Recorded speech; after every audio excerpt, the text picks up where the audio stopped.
ভারতীয় হয়েও পাকিস্তানের গুপ্তচর। জানেন কে এই জ্যোতি মালহোত্রা? পেশায় ট্রাভেল ব্লগার, বয়স ৩৩ বছর। অপারেশন সিঁদুরের সময় পাকিস্তানি গোয়েন্দা সংস্থার হয়ে গুপ্তচর বৃত্তির অভিযোগে ১৬ই মে জ্যোতিকে গ্রেপ্তার করেছে হরিয়ানা পুলিশ। এমনকি জানা যায় পেহেলগাঁওয়ে সন্ত্রাসী হামলার আগে পাকিস্তান গিয়েছিলেন জ্যোতি।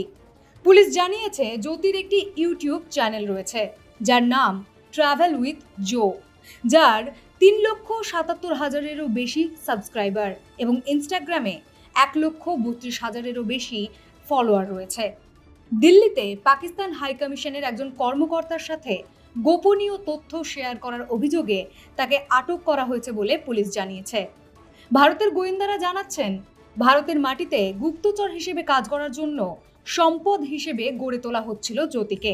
পুলিশ আরও জানিয়েছে, ভারত পাকিস্তানের সাম্প্রতিক সংঘর্ষের সময় জ্যোতি পাক এজেন্টদের সঙ্গে যোগাযোগ রেখেছিলেন ঠিকই, কিন্তু ভারতের প্রতিরক্ষা সম্পর্কিত কোনো তথ্য তার কাছে ছিল না।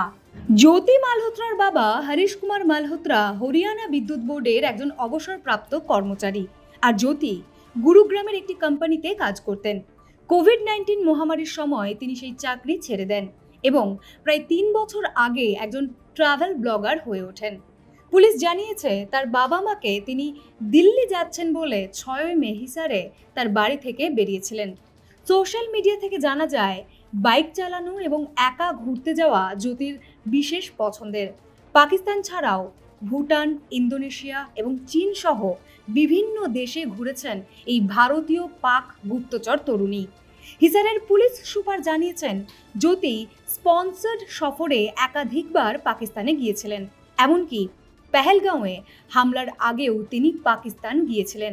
পুলিশ জানাচ্ছে, ইদানিংকালের যুদ্ধে কেবল আর সীমান্তে লড়াই হয় না। পাকিস্তানের গুপ্তচররা তাদের বক্তব্য প্রচারের জন্য সোশ্যাল মিডিয়া ইনফ্লুয়েন্সারদের ব্যবহার করার চেষ্টা করছে। জ্যোতি তেমনই একজন। প্রাথমিক তদন্তে জানা গিয়েছে, জ্যোতি মালহোত্রা একবার চীনেও গিয়েছিলেন। মজার বিষয় হচ্ছে, জ্যোতি যা রোজগার করেন তার এই নানা দেশে ভ্রমণের খরচ সেই আয়ের চেয়ে ঢের বেশি। জ্যোতির উপার্জনের আর্থিক তথ্য বিশ্লেষণ করছেন ভারতের গোয়েন্দারা। জানা যাচ্ছে, ভারত পাকিস্তান সংঘর্ষের সময় তিনি পাকিস্তানের প্রশাসনিক কর্মকর্তাদের সঙ্গেও যোগাযোগ করেছিলেন।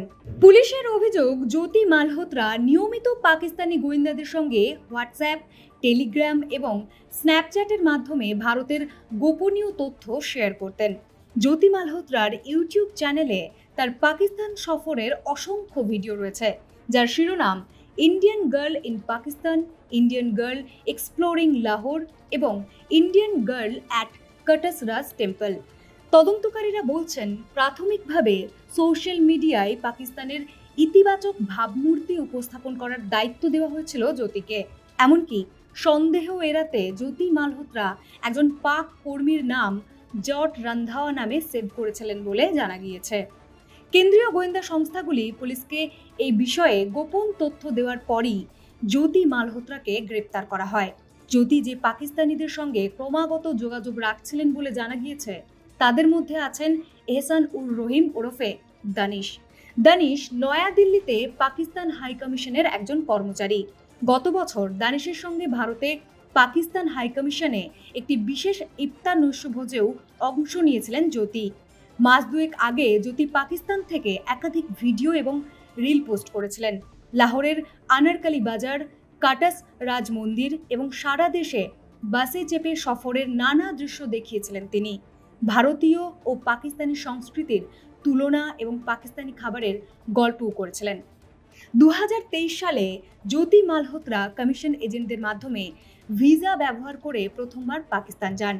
সেই সময়ই এহসান উর রহিম ওরফে দানিশের সংস্পর্শে আসেন তিনি। দানিশি তাকে পাকিস্তানি গোয়েন্দাদের সঙ্গে পরিচয় করিয়ে দেন। গত ১৩ই মে ভারত গুপ্তচর বৃত্তিতে জড়িত থাকার অভিযোগে দানিশকে বহিষ্কার করা হয়। সাম্প্রতিক পাক সফর শেষে জ্যোতি ভারতে ফিরে এসেও পাক গোয়েন্দাদের সঙ্গে যোগাযোগ রেখেছিলেন বলে অভিযোগ। হরিয়ানা ও পাঞ্জাব জুড়ে ভারতীয় সেনাবাহিনীর সংবেদনশীল গতিবিধি এবং অবস্থানের তথ্য তিনি পাকিস্তানকে জানিয়েছিলেন বলে অভিযোগ।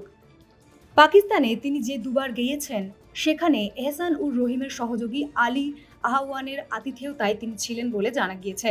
আলীর মাধ্যমেই শাকির এবং রানা শাহবাজ সহ পাকিস্তানি গোয়েন্দা সংস্থার অনেকের সঙ্গে জ্যোতির পরিচয় বলে জানা গিয়েছে। এমনকি জ্যোতি মালহোত্রার কাছে পাক প্রধানমন্ত্রী শাহবাজ শরীফের ফোন নম্বরও গোপনে রক্ষিত ছিল। জানা যাচ্ছে এই বছরই পেহেলগাঁও হামলার ৩ মাস আগে জ্যোতি কাশ্মীরও যান। ডাল লেক এবং শ্রীনগর বানিহাল রেলপথ থেকে ভিডিও আপলোড করেছিলেন। পাকিস্তানের কোনো একজন কর্তার সঙ্গে জ্যোতির ঘনিষ্ঠ সম্পর্ক তৈরি হয়েছিল এবং জ্যোতি তার সঙ্গে ইন্দোনেশিয়ার বালিতেও গিয়েছিলেন বলে জানা গিয়েছে। জানা যাচ্ছে এই বছরই পেহেলগাঁও হামলার ৩ মাস আগে জ্যোতি কাশ্মীরও যান। ডাল লেক এবং শ্রীনগর বানিহাল রেলপথ থেকে ভিডিও আপলোড করেছিলেন। পাকিস্তানের কোনো একজন কর্তা সম্ভবত দানিশের সঙ্গেই জ্যোতির ঘনিষ্ঠ সম্পর্ক তৈরি হয়েছিল এবং জ্যোতি তার সঙ্গে ইন্দোনেশিয়ার বালিতেও গিয়েছিলেন বলে জানা গিয়েছে। উল্লেখ্য, পাকিস্তানের হয়ে গুপ্তচর বৃত্তির অভিযোগে ট্রাভেল ব্লগার জ্যোতি মালহোত্রাকে গ্রেপ্তার করার অনেক আগেই একজন সাধারণ সচেতন নাগরিক জ্যোতির সন্দেহজনক কার্যকলাপ নিয়ে উদ্বেগ প্রকাশ করেছিলেন। ১ বছর আগেই ভারতের একজন সাধারণ সোশ্যাল মিডিয়া ব্যবহারকারী জ্যোতির সন্দেহজনক আচরণের বিষয়টি তুলে ধরেছিলেন। ২০২৪ সালের মে মাসে কপিল জৈন নামে এক ব্যক্তি এক্স হ্যান্ডেলে জাতীয় তদন্তকারী সংস্থাকে জ্যোতি মালহোত্রার উপর নজরদারি করার জন্য সতর্ক করেন। পাকিস্তান এবং কাশ্মীর ভ্রমণকে সন্দেহজনক হিসেবে চিহ্নিত করেছিলেন তিনি। জ্যোতির বিরুদ্ধে অফিসিয়াল সিক্রেটস অ্যাক্টের ৩ ও ৫ ধারা এবং ভারতীয় ন্যায় সংহিতার ১৫২ ধারায় মামলা দায়ের করা হয়েছে। তবে ভারতের গোয়েন্দাদের বিশ্বাস এই মামলায় আরও ব্যক্তি জড়িত থাকতে পারে। গুপ্তচর বৃত্তির অভিযোগে ইতিমধ্যেই জ্যোতিসহ ৬ জন অভিযুক্তের কথা জানা গিয়েছে। ফলো করুন inscript.me।